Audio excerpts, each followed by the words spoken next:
records show that there have been many adventurers by that name over the years. It is impossible to know which one you refer to. However, I do recall that there is a book in the library authored by someone called Leonard. Perhaps you should take a look?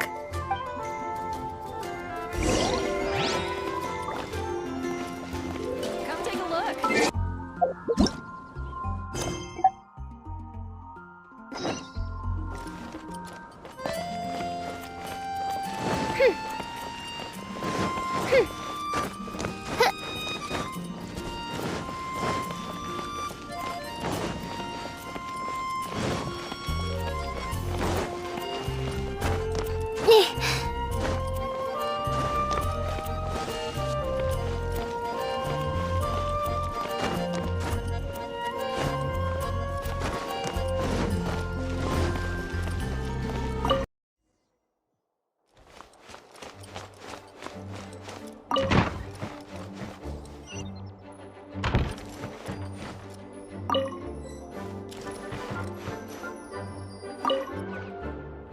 Author Leonard.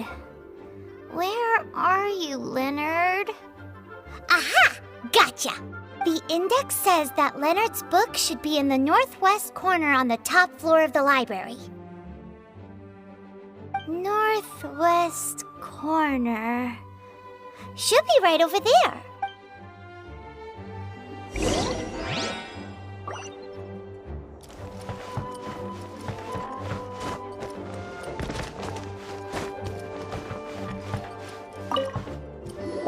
Found it!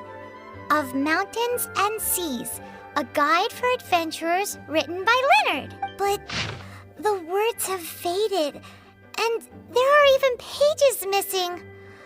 Paimon's got no hope of reading this. Darn. Maybe we're just wasting our time on this one.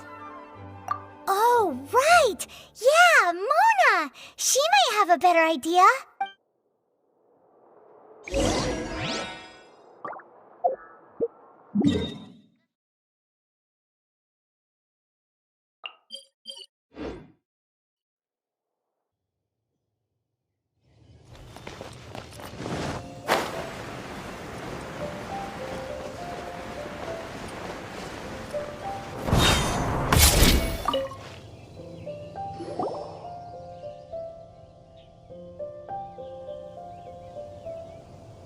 Look what we found! Leonard wrote a book! Ooh, let me see.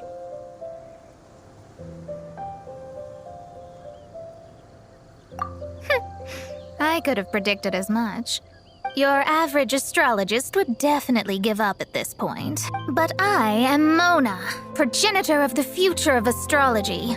Nothing can stand in my way. I simply need to deduce the missing portions with my astrolabe, write them in, and then decipher the text. Finished at last. So what does it say? Just as I thought.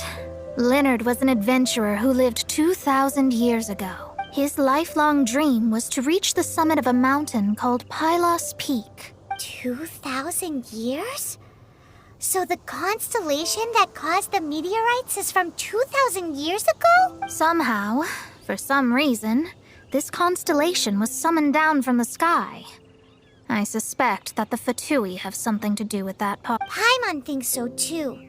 Whenever something shady happens, you can bet the Fatui are involved. The meteorites harbor elemental energy, which radiates out and lulls people to sleep by some means akin to hypnosis. And if I'm guessing correctly, there should be some sort of core meteorite among the bunch, within which is a crystal that harbors Leonard's spirit. Well, if I were Leonard, I would want to make sure the core lands right on the snowy summit that I never made it to while I was alive. So the core should be at the top of Pilos Peak? Where is that? Paimon's never heard of it before. It's the first I'd heard of it too.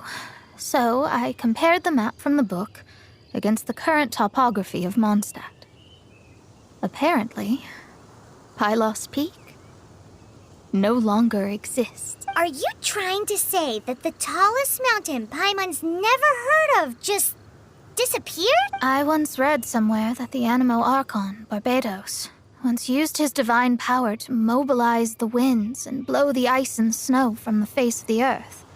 The whole landscape of Mondstadt was changed in the process. The mountains of that age were replaced by the vast stretch of ocean we see today. Still, a mountain that high?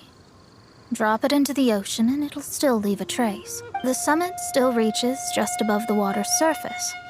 So the place known as Pilos Peak in Leonard's day is today known as Musk Reef.